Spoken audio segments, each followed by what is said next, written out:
Hi friends, ನಾನು Priyanka. Target YouTube ಚಾನಲ್ಗೆ ತಮ್ಮೆಲ್ಲರಿಗೂ ಆತ್ಮೀಯವಾದ ಸ್ವಾಗತ. ಇವತ್ತಿನ ಈ ಒಂದು ಕ್ಲಾಸಲ್ಲಿ ನಾವು ಭಾರತದ ವಿಶ್ವ ಪಾರಂಪರಿಕ ತಾಣಗಳ ಕುರಿತಾಗಿ ಚರ್ಚೆ ಮಾಡೋಣ. ಓಕೆನಾ? ಸೊ ಫುಲ್ ಜೋಶ್ನೊಂದಿಗೆ ಕ್ಲಾಸನ್ನು ಸ್ಟಾರ್ಟ್ ಮಾಡೋಣ, ಹೌದಾ? ಸೊ ಯಾಕಂತಂದರೆ ಎಕ್ಸಾಮ್ ಪರ್ಪೋಸು ತುಂಬಾ ಇಂಪಾರ್ಟೆಂಟ್ ಆದ ಟಾಪಿಕ್ ಇದಾಗಿರುತ್ತೆ. ಯಾವುದು? ಭಾರತದ ವಿಶ್ವ ಪಾರಂಪರ್ಯ ತಾಣಗಳಂಥೇಳಿ, ಹೌದಾ? ನೋಡೋಣ, ಕ್ಲಾಸ್ ಸ್ಟಾರ್ಟ್ ಮಾಡೋಣ, ಬನ್ನಿ. ಸೊ ಭಾರತದ ವಿಶ್ವ ಪಾರಂಪರಿಕ ತಾಣಗಳಂಥೇಳಿ ಬಂದಾಗ, ಹೌದಾ, ಎಂಥ ತಾಣಗಳನ್ನು ವಿಶ್ವ ಪಾರಂಪರಿಕ ತಾಣಗಳಂಥೇಳಿ ಕರಿತಾ ಹೋಗ್ತೀವಿ. ನೆಕ್ಸ್ಟು ಯಾರು ವಿಶ್ವ ಪಾರಂಪರಿಕ ತಾಣಗಳನ್ನು ಗುರುತಿಸ್ತಾ ಹೋಗುತ್ತಾರೆ, ಹೌದಾ, ಇದರ ಮುಖ್ಯ ಉದ್ದೇಶ, ಹೌದಾ? ಸೊ ಇವೆಲ್ಲವನ್ನುಗಳನ್ನು ನಾವು ಒನ್ ಬೈ ಒನ್ ಚರ್ಚೆ ಮಾಡ್ಕೊತ ಹೋಗೋಣ ಕ್ಲಿಯರಾಗಿ, ಓಕೆನಾ? ಬನ್ನಿ ನೋಡೋಣ. ಸೊ ಮೊದಲನೇದಾಗಿ ಈ ಥರ ಇದೆ, ಎಂತಹ ತಾಣಗಳು ವಿಶ್ವ ಪಾರಂಪರಿಕ ತಾಣಗಳೆಂದು ಗುರುತಿಸಲಾಗುತ್ತೆ ಅಂತೇಳಿ, ಹೌದಾ?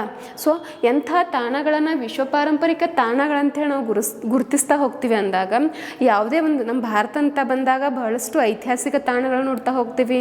ಅದೇ ಥರ ವಿಶ್ವ ಅಂತೇಳಿ ಬಂದಾಗ ಪ್ರಪಂಚದೊಳಗೂ ಎಲ್ಲ ರಾಷ್ಟ್ರಗಳಲ್ಲಿಯೂ ಸಹಿತ ಐತಿಹಾಸಿಕ ತಾಣಗಳಂತೇಳಿ ನಾವು ನೋಡ್ತಾ ಬರ್ತೀವಿ.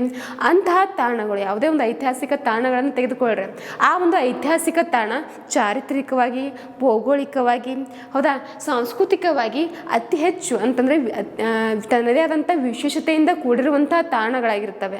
ಅಂತಹ ತಾಣಗಳನ್ನು ನಾವು ವಿಶ್ವ ಪಾರಂಪರಿಕ ತಾಣಗಳಂತೇಳಿ ಗುರುತಿಸ್ತಾ ಹೋಗ್ತೀವಿ, ಹೌದಾ? ಭೌಗೋಳಿಕವಾಗಿ, ಚಾರಿತ್ರಿಕವಾಗಿ, ಸಾಂಸ್ಕೃತಿಕವಾಗಿ ವಿಶೇಷತೆಯಿಂದ ಕೂಡಿರ್ಬೇಕ್ರಿ. ಅಂತಹ ತಾಣಗಳನ್ನು ನಾವು ವಿಶ್ವ ಪಾರಂಪರಿಕ ತಾಣಗಳಂತೇಳಿ ಗುರುತಿಸ್ತಾ ಹೋಗ್ತೀವಿ, ಹೌದಾ? ಕ್ಲಿಯರ್ ಆಗತ್ತದ?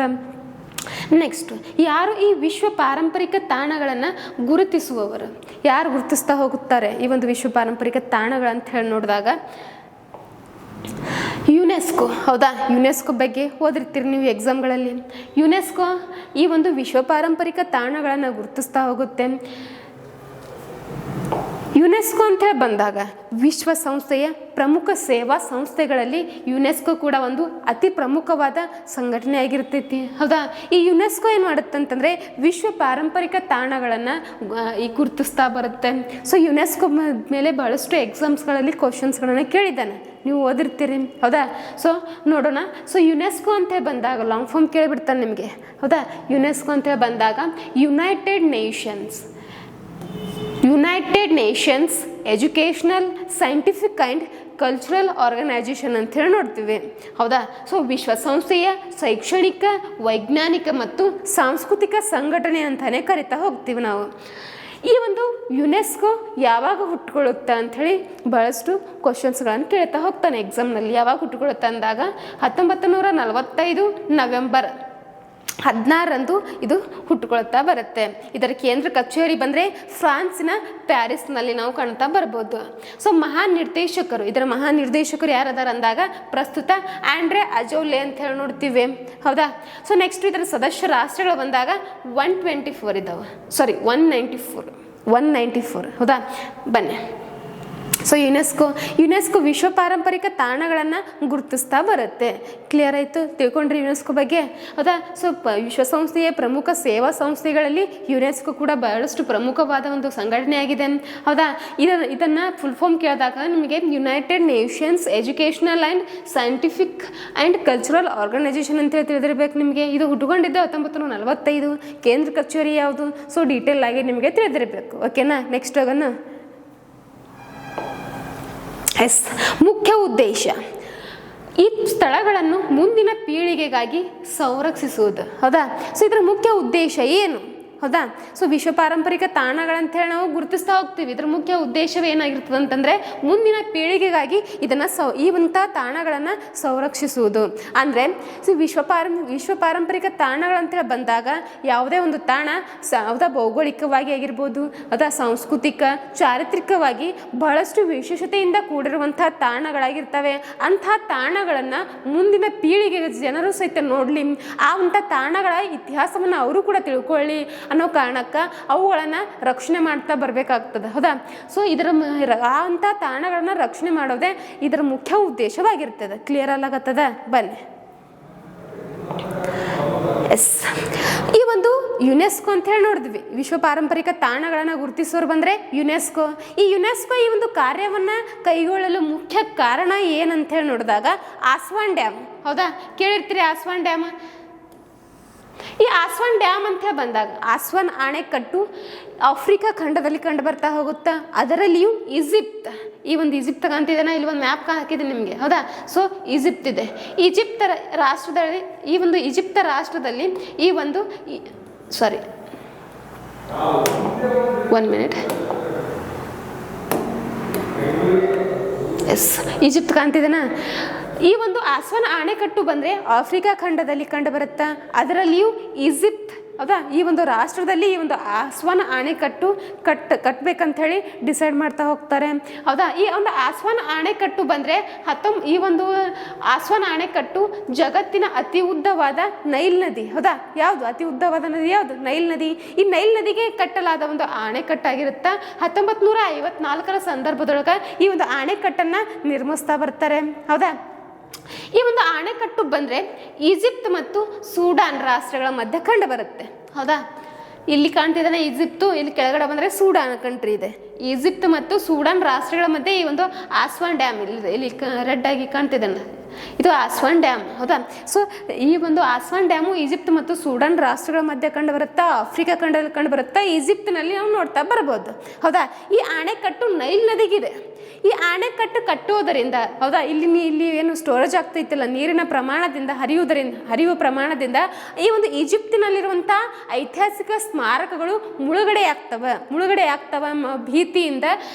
ಈ ಈಜಿಪ್ಟ್ ಸರ್ಕಾರ ಏನು ಮಾಡುತ್ತಂದಾಗ, ಈಜಿಪ್ಟ್ ಸರ್ಕಾರ ಆಗಿರ್ಬೋದು, ಇನ್ನೊಂದು ಈಜಿಪ್ಟ್ ಮತ್ತು ಸೂಡಾನ್ ರಾಷ್ಟ್ರ. ಹೌದಾ, ಸೊ ಇವೆರಡೂ ಕೂಡಿ ಏನು ಮಾಡ್ತಾವೆ ಅಂದಾಗ ಯುನೆಸ್ಕೋಗೆ ಮೊರೆ ಹೋಗ್ತವೆ. ಯುನೆಸ್ಕೋ, ಹೌದಾ, ಸೊ ಯುನೆಸ್ಕೋ ಮೊರೆ ಹೋಗಿ ಈ ಒಂದು ಯಾವುದು ಆಸ್ವಾನ್ ಅಣೆಕಟ್ಟು ಕಟ್ಟೋದ್ರಿಂದ ನಾವು ಸುತ್ತಮುತ್ತಲಿನ ಈಜಿಪ್ಟ್ ಹೋಗ್ತೈತಿ. ಏನು ಹೇಳತ್ತಂದಾಗ ಈಜಿಪ್ಟ್, ಸೊ ಈ ಒಂದು ಆಸ್ವಾನ್ ಅಣೆಕಟ್ಟಿನ ನೀರಿನ ರಭಸದಿಂದ ಅನೇಕ ನಮ್ಮ ಐತಿಹಾಸಿಕ ತಾಣಗಳು ಹಾನಿಗೊಳಗಾಗ್ತಿದ್ದಾವೆ, ಮುಳುಗಡೆ ಆಗ್ತಿದ್ದಾವೆ. ಇದರಿಂದ ಮುಂದಿನ ಪೀಳಿಗೆಗಾಗಿ ಈ ಒಂದು ಐತಿಹಾಸಿಕ ತಾಣಗಳನ್ನು ಉಳಿಸ್ಕೋಬೇಕಾಗಿದೆ. ಹೀಗಾಗಿ ಇವುಗಳನ್ನ ರಕ್ಷಣೆ ಮಾಡ್ರಿ ಅಂತೇಳಿ ಯುನೆಸ್ಕೋನ ಮೊರೆ ಹೋಗ್ತಾ ಬರುತ್ತಾ ಯಾವುದು? ಈಜಿಪ್ಟ್. ಅದರ ಜೊತೆಗೆ ಸೂಡಾನು ಸಹಿತ ಸೇರ್ಕೊಳ್ಳುತ್ತೆ. ಹೌದಾ, ಹೀಗಾಗಿ ಯುನೆಸ್ಕೋ ಈ ಒಂದು ವಿಚಾರವನ್ನು ಮನಗಂಡು ಚರ್ಚೆ ಮಾಡ್ತೈತಿ ಯುನೆಸ್ಕೋ. ಹೌದಾ, ಸೊ ತನ್ನ ಸದಸ್ಯ ರಾಷ್ಟ್ರಗಳ ಜೊತೆಗೆ ಚರ್ಚೆ ಮಾಡುತ್ತಾ ಒಂದು ನಿರ್ಧಾರಕ್ಕೆ ಬರುತ್ತೆ. ಹೌದಾ, ಒಂದು ಕರಾರನ್ನು ಮಾಡ್ಕೊತಾ ಬರುತ್ತೆ. ಕರಾರು ಅಂದರೆ ಒಂದು ಒಪ್ಪಂದ. ಯಾವಾಗ? 1972 ಸಂದರ್ಭದೊಳಗೆ. ವೆರಿ ಇಂಪಾರ್ಟೆಂಟ್, ಕೇಳ್ರಿ. ಸೊ ಈ ಒಂದು ಕರಾರನ್ನು ಮಾಡ್ಕೊತಾ ಬರುತ್ತೆ 1972ರಲ್ಲಿ. ಹೌದಾ, ಈ ಒಂದು ಕರಾರು ಒಪ್ಪಂದ ಅಂತಂದರೆ ಇತರ ರಾಷ್ಟ್ರಗಳು ಸೇರಿ ಇಂಥ ಐತಿಹಾಸಿಕ ತಾಣಗಳನ್ನು ನಾವು ರಕ್ಷಣೆ ಮಾಡೋಣ ಅಂಥೇಳಿ ಒಂದು ಒಪ್ಪಂದಕ್ಕೆ ಸಹಿ ಹಾಕ್ತಾ ಬರ್ತವೆ ಯುನೆಸ್ಕೋ ಮತ್ತು ಅದರ ಸದಸ್ಯ ರಾಷ್ಟ್ರಗಳು ಸೇರಿ. ಓಕೆನಾ? ಸೊ ಈ ಒಂದು ಒಪ್ಪಂದ ಜಾರಿಗೆ ಬರೋದು ಬಂದರೆ 1975 ಜಾರಿಗೆ ಬರುತ್ತೆ. ಕ್ಲಿಯರ್ ಆಗತ್ತದ ಹೇಳೋದು? ಎಸ್. ಸೊ ಈ ಒಂದು ಒಪ್ಪಂದಕ್ಕೆ ನಮ್ಮ ಭಾರತವು ಕೂಡ ಸಹಿ ಹಾಕ್ತಾ ಬರುತ್ತೆ. ಯಾವ ವರ್ಷ ಅಂದಾಗ 1977. Very important date. ನಮ್ಮ ಭಾರತ ಸಹಿ ಹಾಕಿದ್ದು 1977ರಲ್ಲಿ. ಅಂದಿನಿಂದ ನಮ್ಮ ಭಾರತವು ಸಹಿತ ಯುನೆಸ್ಕೋ ಒಳಗೆ ಪ್ರಮುಖ ಸದಸ್ಯ. ಈ ಒಂದು ವಿಶ್ವ ಪಾರಂಪರಿಕ ತಾಣಗಳ ಕುರಿತಾಗಿ ಒಪ್ಪಂದವನ್ನು ಮಾಡ್ಕೊತಾ ಬರ್ತೈತಿ. ಅದರಲ್ಲಿ ನಮ್ಮ ಭಾರತವು ಸಹಿತ ಒಂದಾಗಿ ಹೊರಹೊಮ್ಮತೈತಿ. ಹೌದಾ, ಬನ್ನಿ. ಸೊ ಈ ರೀತಿ ಏನು ಯುನೆಸ್ಕೋ ಏನು ಮಾಡುತ್ತಂತಂದಾಗ ಇಂತಹ ಐತಿಹಾಸಿಕ ತಾಣಗಳು ಸಾಂಸ್ಕೃತಿಕವಾಗಿ, ಚಾರಿತ್ರಿಕವಾಗಿ, ಭೌಗೋಳಿಕವಾಗಿ ವಿಶೇಷತೆಯಿಂದ ಕೂಡಿರುವಂತಹ ತಾಣಗಳನ್ನು ರಕ್ಷಣೆ ಮಾಡ್ತಾ ಬರುತ್ತೆ.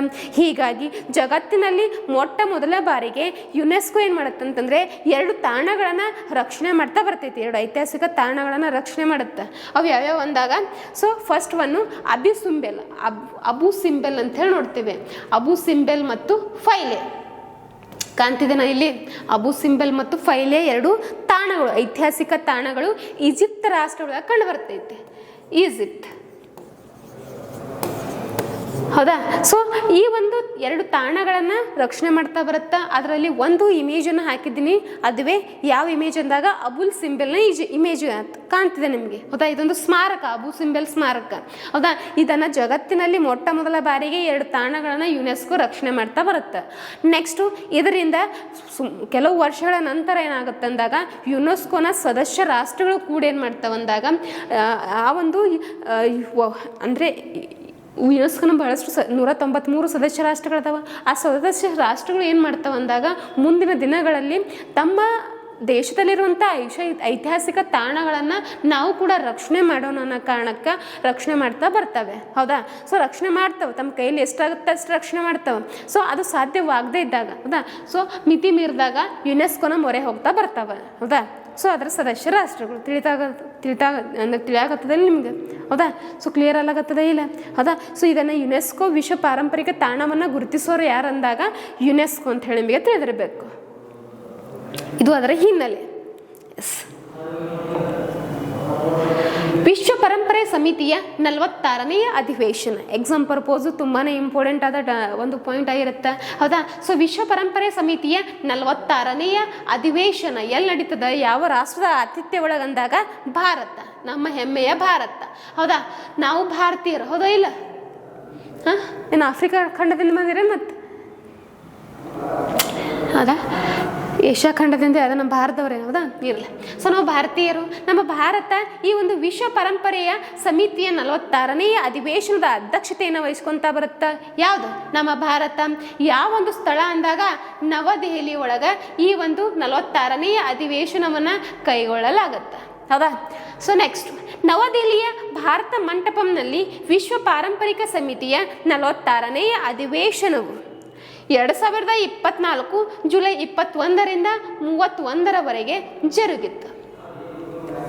ಪ್ರಧಾನಿ ನರೇಂದ್ರ ಮೋದಿಯವರು ಕೂಡ ಈ ಅಧಿವೇಶನದಲ್ಲಿ ಭಾಗವಹಿಸಿದ್ದರು. ಇದರ ಒಂದು ಧ್ಯೇಯವಾಕ್ಯ ಏನು ಅಂದಾಗ ಡಿಸ್ಕವರ್ ಆ್ಯಂಡ್ ಎಕ್ಸ್ಪೀರಿಯನ್ಸ್ ಡೈವರ್ಸಿಟಿ ಅಂತ ಹೇಳಿ ನೋಡ್ತೀವಿ. ಕೇಳಬಹುದು ನಿಮಗೆ ಎಕ್ಸಾಮಲ್ಲಿ. ಹೌದಾ, ಬನ್ನಿ, ಇದೇ ವರ್ಷ ನಡೆದಿದೆ. ಮತ್ತು ಇದು 2023 ಅಂತಂದರೆ ಹೋದ ವರ್ಷ ವಿಶ್ವ ಪಾರಂಪರಿಕ ಸಮಿತಿಯ 45ನೇ ಅಧಿವೇಶನ ಯಾವ ರಾಷ್ಟ್ರದ ಆತಿಥ್ಯ ಒಳಗೆ ನಡೆದಿದೆ ಅಂದಾಗ ಸೌದಿ ಅರೇಬಿಯಾ. ಕ್ಲಿಯರ್ ಆಗತ್ತದ? Saudi Arabia. ಈ ಒಂದು ವಿಶ್ವ ಪರಂಪರೆಯ ಸಮಿತಿಯ 46ನೇ ಅಧಿವೇಶನ ನಡೀತೈತಲ್ಲ, ಎಲ್ಲಿ? ನವದೆಹಲಿ ಒಳಗೆ. ಈ ಒಂದು ಅಧಿವೇಶನ ಸಂದರ್ಭದೊಳಗೆ ಬಹಳಷ್ಟು ತಾಣಗಳನ್ನು ವಿಶ್ವ ಪಾರಂಪರಿಕ ತಾಣಗಳ ಪಟ್ಟಿಗೆ ಸೇರಿಸ್ತಾ ಹೋಗ್ತಾರೆ. ಬಹಳಷ್ಟು ರಾಷ್ಟ್ರಗಳ ಒಂದು ತಾಣಗಳನ್ನು ಈ ಒಂದು ವಿಶ್ವ ಪಾರಂಪರಿಕ ತಾಣಗಳೆಂದು ಘೋಷಣೆ ಮಾಡ್ತಾ ಬರ್ತಾರೆ. ಅದರಲ್ಲಿ ನಮ್ಮ ಭಾರತದ ಒಂದಾಗಿರುತ್ತೆ. ಯಾವುದು? ಅಸ್ಸಾಂನ ಮೊಯ್ಡಮ್. ಅಸ್ಸಾಂನ ಮೊಯ್ಡಮ್.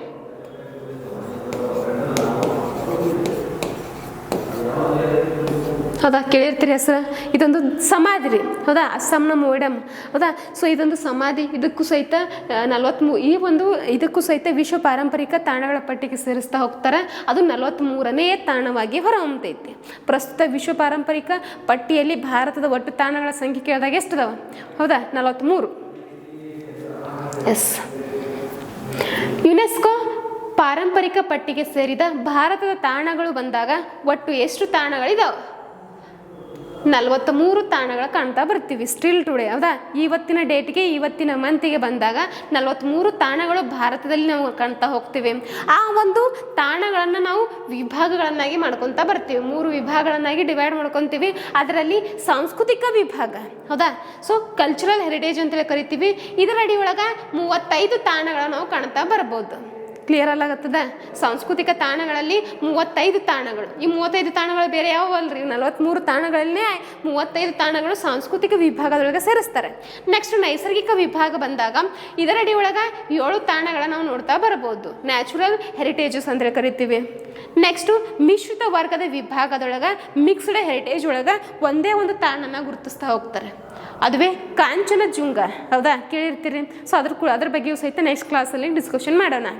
ಸೊ ಇವತ್ತಿನ ಕ್ಲಾಸಲ್ಲಿ ಸಾಂಸ್ಕೃತಿಕ ವಿಭಾಗಗಳು 35 ತಾಣಗಳ ಬಗ್ಗೆ ಚರ್ಚೆ ಮಾಡೋಣ. ಹೌದಾ, ಒಮ್ಮೆ ಹೇಳಿದ್ರೆ ನಿಮಗೆ ತಲೆಯೊಳಗೆ ಹೋಗಂಗಿಲ್ಲ. ಹೌದಾ, ಇರಲಿ. ಸೊ ಒಂದೊಂದಾಗಿ ನಾವು ಚರ್ಚೆ ಮಾಡೋಣ. ಸೊ ಇವತ್ತಿನ ಕ್ಲಾಸಲ್ಲಿ ಸಾಂಸ್ಕೃತಿಕ ವಿಭಾಗಗಳ 35 ತಾಣಗಳ ಬಗ್ಗೆ ಚರ್ಚೆ ಮಾಡೋಣ. ನೋಡೋಣ. ಎಸ್, ರೆಡಿನಾ? ಬನ್ನಿ. ಸಾಂಸ್ಕೃತಿಕ ವಿಭಾಗ ಕಲ್ಚರಲ್ ಹೆರಿಟೇಜಸ್ ಅಂತೇಳಿ ನೋಡ್ತೀವಿ, ಹೌದಾ. ಸೊ ಇದರ ಅಡಿಯೊಳಗೆ 35 ತಾಣಗಳನ್ನ ನೋಡ್ತಾ ಹೋಗ್ತೀವಿ. ಆ 35 ತಾಣಗಳಲ್ಲಿ ಮೊದಲನೇ ತಾಣ ಬಂದರೆ ಅಜಂತಾ ಗುಹೆಗಳು, ಅಜಂತಾ ಕೇವ್ಸ್ ಅಂತೇಳಿ ಕರಿತೀವಿ. ಈ ಅಜಂತಾ ಗುಹೆಗಳು ಕಂಡು ಬರುವ ರಾಜ್ಯ ಅಂಥೇಳಿ ಕೇಳ್ತಾನೆ ನಿಮಗೆ ಎಕ್ಸಾಮ್ನಲ್ಲಿ. ನಿಮಗೆ ಏನು ಕೇಳಂಗಿಲ್ಲ ರೀ, ಏನು ಕೇಳ್ತಾನೆ, ಯಾವ ತಾಣಗಳು ಯಾವ ರಾಜ್ಯದೊಳಗೆ ಕಂಡು ಬರ್ತಾವ, ಯಾವ ವರ್ಷ, ಇಷ್ಟು ಗೊತ್ತಿದ್ರೆ ಸಾಕು ನಿಮಗೆ, ಹೌದಾ. ಕ್ಲಿಯರ್ ಅಲ್ಲಾಗತ್ತದ. ಬನ್ನಿ. ಸೊ ಅಜಂತಾ ಗುಹೆಗಳು, ಅಜಂತಾ ಕೇವ್ಸ್ ಅಂತೇಳಿ ನೋಡ್ತೀವಿ. ಈ ಅಜಂತಾ ಗುಹೆಗಳು ಎಲ್ಲಿ ಕಂಡು ಬರ್ತವೆ, ಯಾವ ರಾಜ್ಯ ಅಂದಾಗ ಮಹಾರಾಷ್ಟ್ರ ರಾಜ್ಯ. ಈ ಮಹಾರಾಷ್ಟ್ರ ರಾಜ್ಯದಲ್ಲಿ ಈ ಒಂದು ಗುಹೆಗಳು ಕಂಡು ಬರ್ತಾ ಹೋಗ್ತವೆ. ಮಹಾರಾಷ್ಟ್ರ ರಾಜ್ಯದ ಔರಂಗಾಬಾದ್ ಜಿಲ್ಲೆ ಅಜಂತಾ ಎಂಬ ಪ್ಲೇಸಲ್ಲಿ ಈ ಗುಹೆಗಳು ಕಂಡು ಬರ್ತವೆ. ಸಾಂಸ್ಕೃತಿಕ ವಿಭಾಗದಲ್ಲಿ ಯುನೆಸ್ಕೋ ವಿಶ್ವ ಪಾರಂಪರಿಕ ಪಟ್ಟಿಯಲ್ಲಿ ಸ್ಥಾನವನ್ನು ಈ ಗುಹೆಗಳು ಪಡ್ಕೊತಾ ಹೋಗ್ತವೆ. ಭಾರತದಲ್ಲಿ ಯುನೆಸ್ಕೋ ವಿಶ್ವ ಪಾರಂಪರಿಕ ಪಟ್ಟಿಗೆ ಸೇರಿದ ಮೊಟ್ಟ ಮೊದಲ ತಾಣ ಯಾವುದು ಅಂದಾಗ ಅಜಂತಾ ಗುಹೆಗಳು ಅಂತೇಳಿ ನಿಮಗೆ ತಿಳಿದಿರಬೇಕು. ಈ ಗುಹೆಗಳು ಬೌದ್ಧ ಮತ್ತು ಹಿಂದೂ ಧರ್ಮಗಳಿಗೆ ಸಂಬಂಧಿಸಿರುವಂತಹ ಗುಹೆಗಳಾಗಿರ್ತವೆ, ಹೌದಾ. ಕಾಣ್ತಿದೆ ನೋಡ್ತಿದ್ರಿ, ಹೌದಾ. ಇಲ್ಲೊಂದು ಇಮೇಜ್ ಹಾಕಿದ್ದೇನೆ ಸಣ್ಣದಾಗಿ, ಹೌದಾ. ಇವುಗಳು ಅಜಂತಾ ಗುಹೆಗಳಾಗಿರ್ತವೆ, ಮಹಾರಾಷ್ಟ್ರ ರಾಜ್ಯದಲ್ಲಿ ಕಂಡು ಬರ್ತಾ ಹೋಗ್ತವೆ, ಹೌದಾ. ಈ ಯುನೆಸ್ಕೋ ವಿಶ್ವ ಪಾರಂಪರಿಕ ಪಟ್ಟಿಗೆ ಸೇರಿದ ಭಾರತದ ಮೊಟ್ಟ ಮೊದಲ ತಾಣ ಯಾವುದು, ಅಜಂತಾ ಗುಹೆಗಳಂತ ಹೇಳಿ ನಿಮಗೆ ತಿಳಿದಿರಬೇಕು. ಕ್ಲಿಯರ್ ಅಲ್ಲಾಗತ್ತದ. 1983 ಈ 83ರಲ್ಲಿ ಘೋಷಣೆ ಮಾಡ್ತಾ ಬರ್ತಾರೆ. ಈ 1983 ಮೊಟ್ಟ ಮೊದಲ ಬಾರಿಗೆ 4 ತಾಣಗಳನ್ನು ಘೋಷಣೆ ಮಾಡ್ತಾ ಬರ್ತಾರೆ. ನೋಡೋಣ ನಾವು 4 ತಾಣಗಳ ಬಗ್ಗೆ, ಓಕೆನಾ. ಬನ್ನಿ. ಈ ಒಂದು ಅಜಂತಾ ಗುಹೆಗಳು ಬಹಳಷ್ಟು ವರ್ಷಗಳ ಕಾಲ ಜನರಿಗೆ ಕಣ್ಣಿಗೆ ಕಾಣಿಸ್ಲಿಲ್ಲ, ಹೌದಾ. ದಟ್ಟ ಅರಣ್ಯಗಳ ಮಧ್ಯದಲ್ಲಿ ಈ ಒಂದು ಗುಹೆಗಳು ಕಾಣ್ತಾ ಹೋಗ್ತೀವಿ ನಾವು. ಆದ್ರೆ ಬ್ರಿಟಿಷ್ ಅಧಿಕಾರಿಗಳು ಈ ಒಂದು ತಾಣಗಳನ್ನು ನೋಡಿ ಈ ಜನರಿಗೆ ತಿಳಿಸ್ತಾ ಬರ್ತಾರೆ. ಆವಾಗ ಈ ಗುಹೆಗಳು ಅದಾವು, ಮಹಾರಾಷ್ಟ್ರ ರಾಜ್ಯದಲ್ಲಿ ಅಜಂತಾ ಗುಹೆಗಳು ಅದಾವ ಅಂಥೇಳಿ ಅದು ವಿಶ್ವವಿಖ್ಯಾತ, ಅಂದರೆ ಜನರ ಒಂದು ಕಣ್ಣಿಗೆ ಬಂದು ತಲುಪ್ತಾ ಹೋಗುತ್ತೆ. ಕ್ಲಿಯರ್ ಅಲ್ಲಾಗತ್ತದ. ಎಸ್, ನೆಕ್ಸ್ಟ್ ಹೋಗೋಣ. ಎಲ್ಲೋರಾ ಗುಹೆಗಳು. ಸೊ ಎಲ್ಲೋರಾ ಗುಹೆಗಳಂತ ಬಂದಾಗ ಈ ಗುಹೆಗಳು ಮಹಾರಾಷ್ಟ್ರ ರಾಜ್ಯದ ಔರಂಗಾಬಾದ್ ಜಿಲ್ಲೆಯ ಎಲ್ಲೋರಾ ಎಂಬ ಸ್ಥಳದೊಳಗೆ ಕಂಡು ಬರ್ತಾ ಹೋಗ್ತವೆ, ಹೌದಾ. ಎಲ್ಲೋರಾ ಗುಹೆಗಳ ಸಹಿತ ನಾವು ನೋಡ್ತಾ ಹೋಗ್ತೀವಿ, ಅವುಗಳು ಸಹಿತ ಮಹಾರಾಷ್ಟ್ರ ರಾಜ್ಯದಲ್ಲಿ ಕಂಡು ಬರುತ್ತೆ. ರಾಷ್ಟ್ರಕೂಟ ಅರಸರು ಎಲ್ಲೋರಾದ ಗುಹೆಗಳನ್ನು ನಿರ್ಮಿಸಿದ್ದಾರೆ. ಇದನ್ನು ನಿರ್ಮಾಣ ಮಾಡಿದವರು ಯಾರು, ರಾಷ್ಟ್ರಕೂಟ ಅರಸರು, ಹೌದಾ. ಇವರ ಒಂದು ಆಡಳಿತ ಅವಧಿ ಒಳಗೆ ಈ ಒಂದು ಎಲ್ಲೋರಾ ಗುಹೆಗಳು ನಿರ್ಮಾಣವನ್ನು ನಿರ್ಮಿಸ್ತಾ ಹೋಗ್ತಾರೆ, ಹೌದಾ. ಸೊ ಈ ಗುಹೆಗಳಂತ ಬಂದಾಗ ಇದರಲ್ಲಿ ಈ ಒಂದು ಎಲ್ಲೋರಾ ಗುಹೆಗಳು ಬಂದಾಗ ಸೊ ಒಟ್ಟು ಎಷ್ಟು ಗುಹೆಗಳು ನೋಡ್ತಾ ಹೋಗ್ತೀವ್ರಿ ನಾವಿಲ್ಲಿ, ಹೌದಾ. 34 ಗುಹೆಗಳು ನೋಡ್ತಾ ಹೋಗ್ತೀವಿ.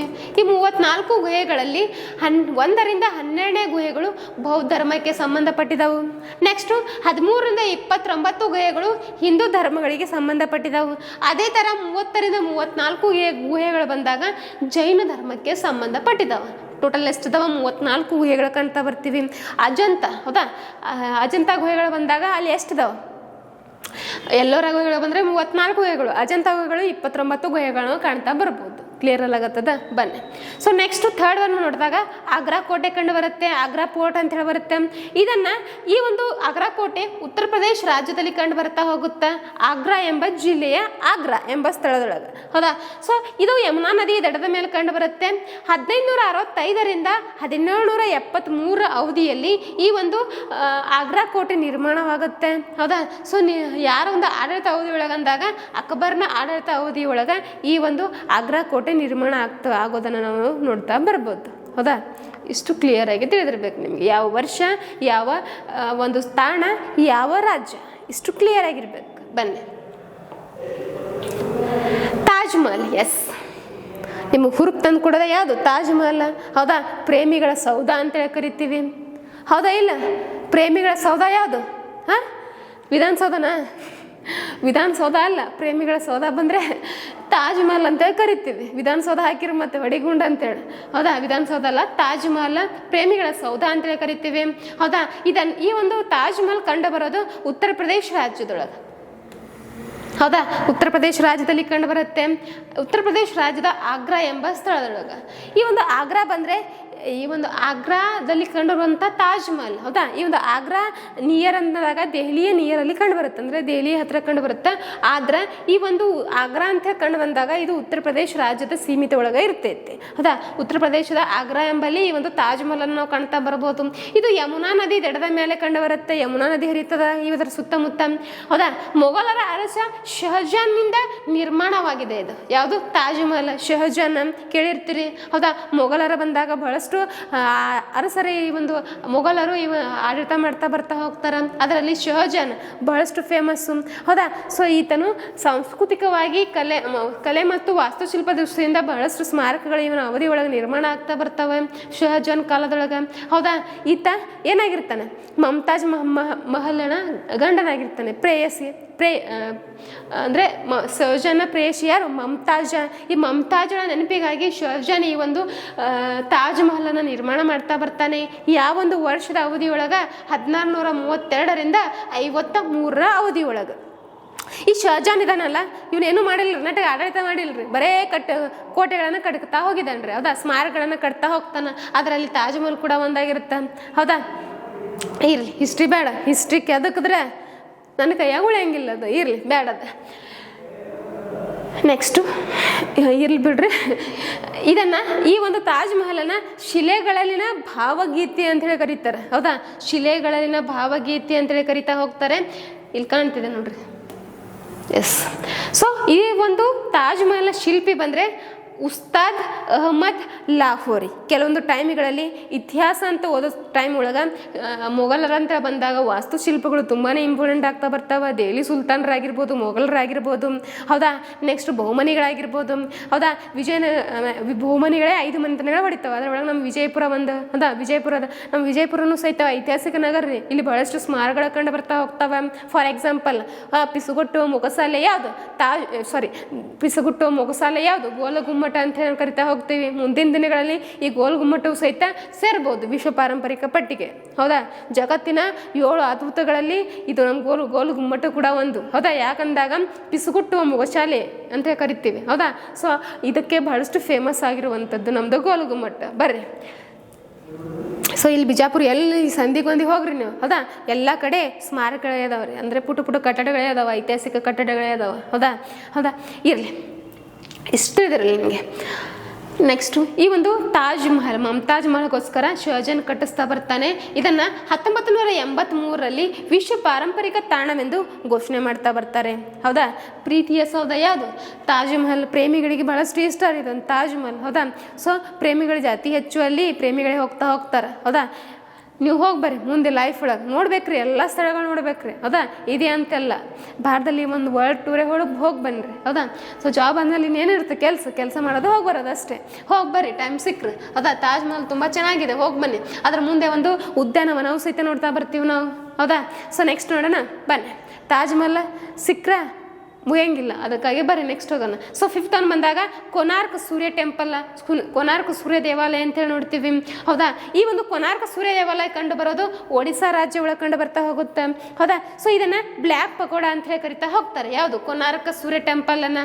ಈ ಒಂದು ಕೊನಾರ್ಕ್ ಸೂರ್ಯ ಟೆಂಪಲ್ ಕಂಡು ಬರೋದು ಒಡಿಸ್ಸಾ ರಾಜ್ಯ ಅಂತ ಹೇಳಿದೆ. ಇಲ್ಲಿ ಕಾಣ್ತಿದ್ದಾನ, ಇಲ್ಲಿ ಇಮೇಜ್ಗಳು ಹಾಕಿದ್ದೀನಿ ನೋಡ್ರಿ, ನಿಮ್ಮ ಸಲುವಾಗಿ ಹಾಕಿದ್ದೀನಿ ನೋಡ್ಬೇಕಂತಾನೆ, ಹೌದಾ. ಸೊ ಕೊನಾರ್ಕ್ ಸೂರ್ಯ ಟೆಂಪಲ್ ಇದೆ, ಇಲ್ಲಿ ತಾಜ್ ಮಹಲ್ ಇದೆ.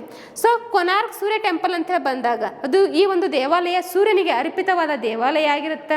ಈ ಸೂರ್ಯ ದೇವಾಲಯ, ಈ ಒಂದು ಸೂರ್ಯ ದೇವಾಲಯದಲ್ಲಿ ಈ ಒಂದು ಸೂರ್ಯ ದೇವಾಲಯ ಇದೆಯಲ್ಲ, ಸೊ ಈ ಒಂದು ದೇವಾಲಯ ರಥಗಳ ಆಕಾರದಲ್ಲಿ ಕಂಡು ಬರುತ್ತೆ, ಹೌದಾ. ಈ ರಥಗಳ ಮಧ್ಯದಲ್ಲಿ ಈ ಒಂದು ರಥಗಳ ಮಧ್ಯದಲ್ಲಿ ಸೂರ್ಯದೇವನ ಕುಳಿತಿರ್ತಾನೆ. ಈ ಒಂದು ಪ್ರತಿಮೆಯೊಳಗ ಈ ಒಂದು ದೇವಾಲಯ ನಿರ್ಮಾಣ ಆಗಿರುತ್ತೆ ಅಂತ ಹೇಳಿ ನಿಮಗೆ ತಿಳಿದಿರಬೇಕು, ಹೌದಾ. ಕ್ಲಿಯರ್ ಅಲ್ಲಾಗತ್ತದ. ಸೊ ಇಮೇಜ್ಗಳನ್ನು ನೋಡ್ರಿ.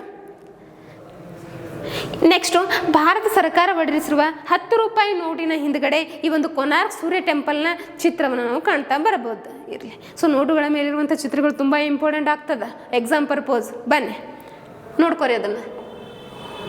ಎಸ್, ಮಹಾಬಲಿಪುರಂ ಬಂದರೆ ಇದು ತಮಿಳುನಾಡು ರಾಜ್ಯದಲ್ಲಿ ಕಂಡು ಬರ್ತಾ ಹೋಗುತ್ತೆ, ಹೌದಾ. ಇದು ಒಂದು ಮಹಾಬಲಿಪುರಂ ಅಂದರೆ ಇದೊಂದು ಬಂದರು ನಗರ, ಹೌದಾ. ಬಂದರು ನಗರ ಯಾರ ಕಾಲದ್ದು, ಪಲ್ಲವರ ಕಾಲದೊಳಗೆ, ಹೌದಾ. ದಕ್ಷಿಣ ಭಾರತವನ್ನು ಆಳುತ್ತಿದ್ದ ಪಲ್ಲವರ ಬಂದರು ನಗರವಾಗಿದೆ ಯಾವುದು ಮಹಾಬಲಿಪುರಂ.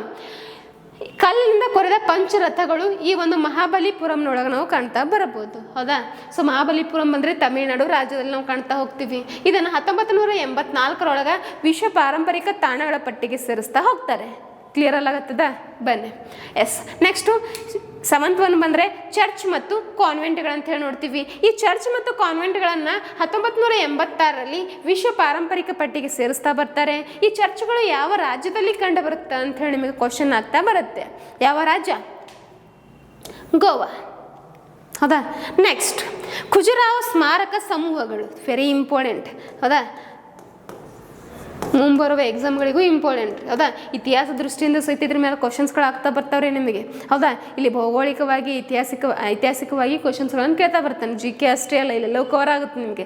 ಆರ್ಟ್ ಆ್ಯಂಡ್ ಆರ್ಟ್ ಅಕ್ಷರ, ಅದೇ ಕಲೆ ಮತ್ತು ವಾಸ್ತುಶಿಲ್ಪವು ಸಹಿತ ಕವರ್ ಆಗ್ತಾ ಹೋಗುತ್ತೆ ನಿಮಗೆ. ತಿಳಿಯಾಗತ್ತದ? ಬನ್ನಿ.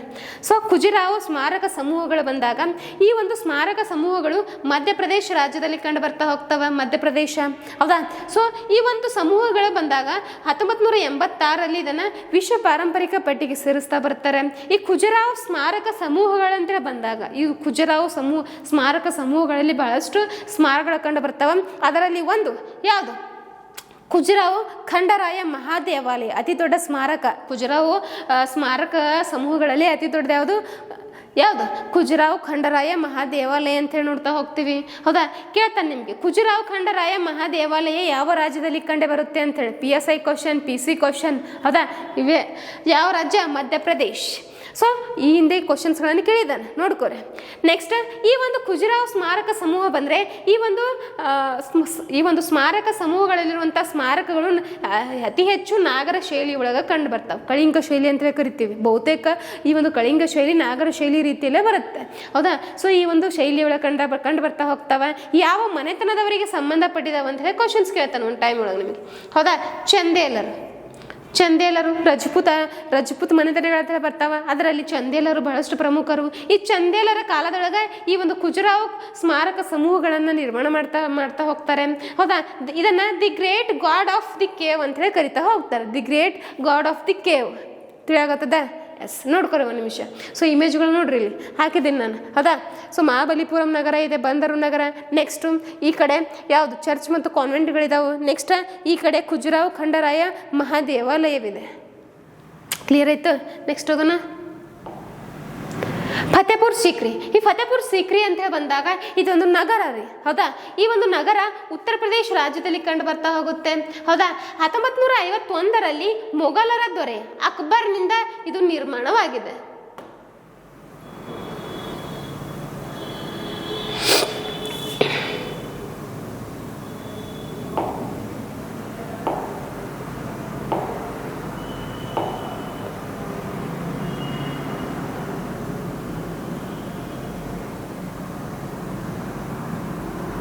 ಎಸ್,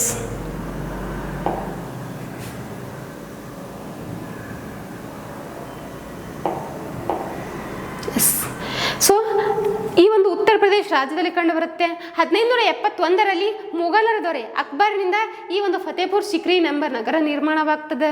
ಹೌದಾ? ಸೊ ಗುಜರಾತ್ನ ಒಂದು ದಂಡಯಾತ್ರೆ ನೆನಪಿಗಾಗಿ ಈ ಒಂದು ಫತೇಪುರ್ ಸಿಕ್ರಿಯನ್ನು ನಿರ್ಮಾಣ ಮಾಡ್ತಾನೆ. ಯಾರು? ಫತೇಪುರ್ ಸಿಕ್ರಿ ನಗರ ನಿರ್ಮಾಪಕರು ಯಾರು? ಅಕ್ಬರ. ಯಾವುದರ ನೆನಪಿಗಾಗಿ ಅಂದಾಗ ದಂಡಯಾತ್ರೆಗಳು ಮಾಡ್ತಾ ಬರ್ತಾನೆ ಅಕ್ಬರ್. ಆ ದಂಡಯಾತ್ರೆಗಳಲ್ಲಿ ಗುಜರಾತ್ ದಂಡಯಾತ್ರೆಯ ನೆನಪಿಗಾಗಿ ಈ ಅಕ್ಬರ್ ಫತೇಪುರ್ ಸಿಕ್ರಿ ಎಂಬ ಐತಿಹಾಸಿಕ ನಗರವನ್ನು ನಿರ್ಮಾಣ ಮಾಡ್ತಾ ಬರ್ತಾನೆ. ಅದು ಕಂಡು ಬರೋದು ಉತ್ತರ ಪ್ರದೇಶ ರಾಜ್ಯದೊಳಗೆ ಕಂಡು ಬರ್ತಾ ಹೋಗುತ್ತೆ. ಇದನ್ನು ಸಿಟಿ ಆಫ್ ವಿಕ್ಟ್ರಿ ಅಂತ ಹೇಳಿ ಕರೀತಾರೆ. ಹೌದಾ? ಸಿಟಿ ಆಫ್ ವಿಕ್ಟ್ರಿ ಕೇಳಬಹುದು ನಾಳೆ ಎಕ್ಸಾಮ್ಗಳಲ್ಲಿ ನಿಮಗೆ. ಸಿಟಿ ಆಫ್ ವಿಕ್ಟ್ರಿ ಅಂತೇಳಿ ಯಾವುದನ್ನು ಕರೀತಾರೆ? ಫತೇಪುರ್ನ ಸಿಕ್ರಿಯನ್ನು ಕರಿತಾ ಹೋಗ್ತಾರೆ. ಎಸ್.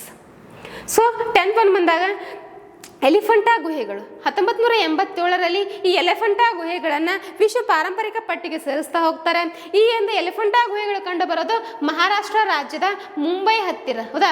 6 ಮೈಲಿ ದೂರದೊಳಗೆ ಈ ಒಂದು ಎಲಿಫೆಂಟಾ ಕಂಡು ಬರುತ್ತೆ. ಇದೊಂದು ದ್ವೀಪ, ಆ ದ್ವೀಪ ಸಮೂಹ. ಅಲ್ಲಿ ಈ ಒಂದು ಎಲಿಫೆಂಟಾ ಗುಹೆಗಳು ಕಂಡು ಬರ್ತಾ ಹೋಗ್ತವೆ. ಹೌದಾ? ಈ ಎಲಿಫೆಂಟಾ ಗುಹೆಗಳನ್ನು ದಟ್ಟ ಕಾಡಿನ ಮಧ್ಯೆ ಇರ್ತಾವ್ರಿ. ಹೌದಾ? ಇದನ್ನು ಗುರುತಿಸೋರು ಯಾರಂದಾಗ ಬ್ರಿಟಿಷ್ ಒಬ್ಬ ವ್ಯಕ್ತಿ ಗುರುತಿಸ್ತಾ ಹೋಗ್ತಾನೆ ಎಲಿಫೆಂಟಾ ಅಂತೇಳಿ. ಅವನ ಹೆಸರನ್ನೇ ಬ್ರಿಟಿಷ್ ವ್ಯಕ್ತಿ ಇದನ್ನು ಗುರುತಿಸ್ತಾ ಬರ್ತಾನೆ. ಹೀಗಾಗಿ ಅವನು ಮೊಟ್ಟ ಮೊದಲೇ ಬಾರಿಗೆ ನೋಡಿದಾಗ ಇದು ಎಲಿಫೆಂಟ ಅಂತಂದರೆ ಆನೆಯ ಆಕಾರ, ದೈತ್ಯಾಕಾರದೊಳಗೆ ಕಂಡು ಬರುತ್ತೆ. ಹೀಗಾಗಿ ಇದನ್ನು ಎಲಿಫೆಂಟ ಅಂತ ಕರಿತಾ ಹೋಗ್ತಾನೆ, ಎಲಿಫೆಂಟ. ಹೀಗಾಗಿ ಅದಕ್ಕೂ ಸಹಿತ ಎಲಿಫೆಂಟಾನೆ ಅಂತಾನೆ ಹೆಸರು ಬರ್ತಾ ಹೋಗುತ್ತೆ. ಹೌದಾ? ಸೊ ಎಲಿಫೆಂಟಾ ಗುಹೆಗಳಲ್ಲಿ ಇಲ್ಲಿ ಕಾಣ್ತಿದಾವೆ ನೋಡ್ರಿ ಎಲಿಫೆಂಟಾ ಗುಹೆಗಳು. ಹೌದಾ? ಎಲಿಫೆಂಟಾ ಗುಹೆಗಳಾಗಿರ್ಬೋದು. ಈ ಕಡೆ ಬಂದರೆ ಫತೇಪುರ್ ಸಿಕ್ರಿ ನಗರ ಇದೆ. ಹೌದಾ? ನೆಕ್ಸ್ಟ್ ಲಾಸ್ಟ್ ಒನ್ ಬಂದರೆ ಈ ಕಡೆ ಚೋಳ ದೇವಾಲಯಗಳು. ಹೌದಾ? ಗ್ರೂಪ್ಸ್ ಆಫ್ ಚೋಳ ಟೆಂಪಲ್ಸ್ ಇದೆ. ಹೌದಾ? ಚೋಳ ದೇವಾಲಯಗಳು. ಈ ದೇವಾಲಯಗಳು ಬಂದರೆ 1987ರಲ್ಲಿ ವಿಶ್ವ ಪಾರಂಪರಿಕ ಪಟ್ಟಿಗೆ ಸೇರಿಸ್ತಾ ಬರ್ತಾರೆ. ಈ ಒಂದು ಚೋಳ ದೇವಾಲಯಗಳು ತಮಿಳುನಾಡು ರಾಜ್ಯದಲ್ಲಿ ಕಂಡು ಬರ್ತಾ ಹೋಗ್ತವೆ. ಸೊ ತಮಿಳುನಾಡಿನ ಬೃಹದೀಶ್ವರ ದೇವಾಲಯ ಈ ಒಂದು ಚೋಳ ದೇವಾಲಯಗಳ ಸಮೂಹ ಅಂತೇಳಿ ಕರಿತೀವಿ. ಇಲ್ಲಿ ಈ ಬೃಹದೀಶ್ವರ ದೇವಾಲಯ ಕಂಡು ಬರುತ್ತೆ, ಐರಾವತೇಶ್ವರ ದೇವಾಲಯ ಕಂಡು ಬರುತ್ತೆ. ಹೌದಾ?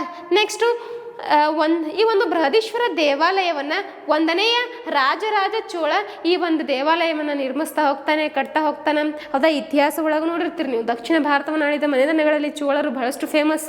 ಆ ಚೋಳರ ಒಂದು ಆಡಳಿತ ಅವಧಿಯೊಳಗೆ ಈ ದೇವಾಲಯಗಳು ನಿರ್ಮಾಣ ಆಗ್ತಾ ಬರ್ತವೆ. ಬೃಹದೀಶ್ವರ ದೇವಾಲಯ.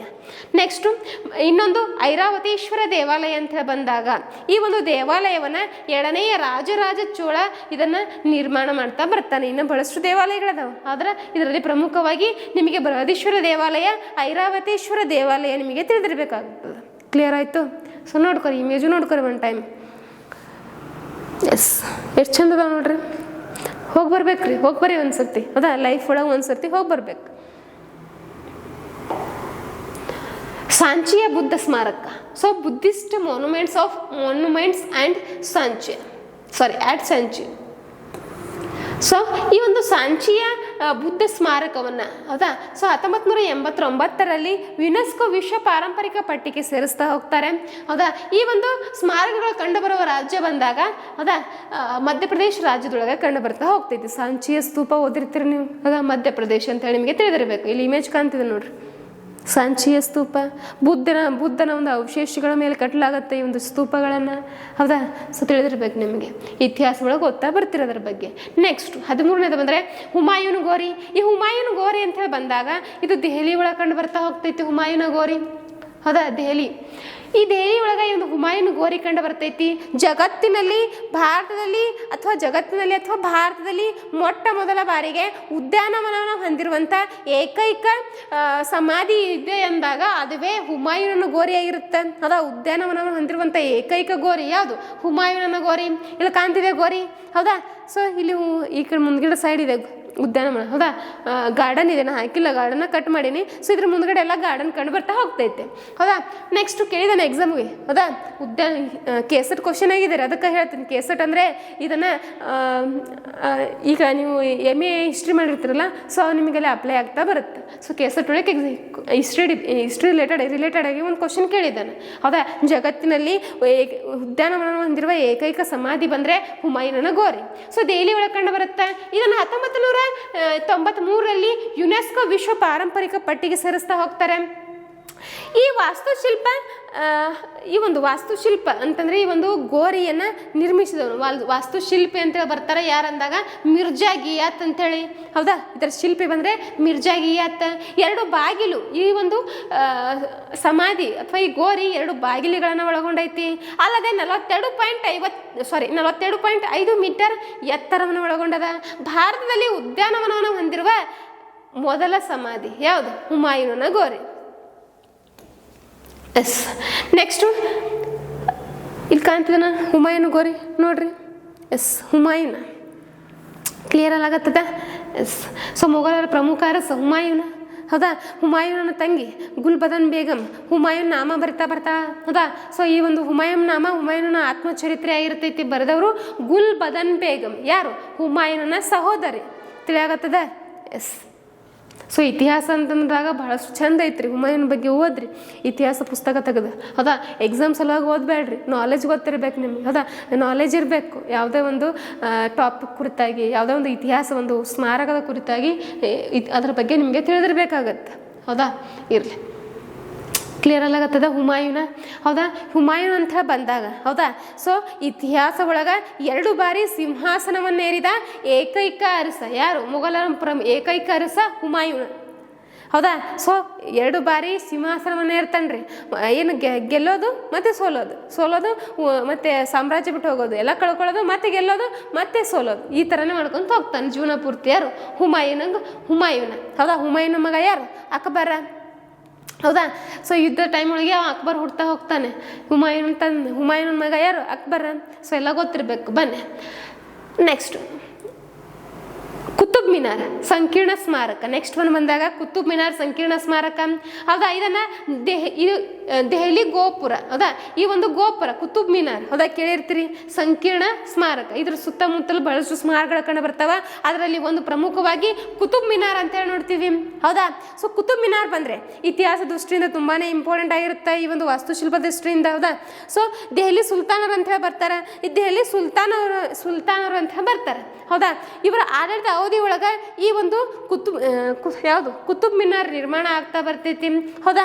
ಸೊ ಈ ಒಂದು ದೆಹಲಿ ಸುಲ್ತಾನರು ಬಂದಾಗ 5 ವಿಭಾಗಗಳನ್ನಾಗಿ, ಅದು 5 ಸಂತತಿಗಳನ್ನಾಗಿ ಆಳ್ವಿಕೆ ಮಾಡ್ತಾ ಹೋಗ್ತಾರೆ.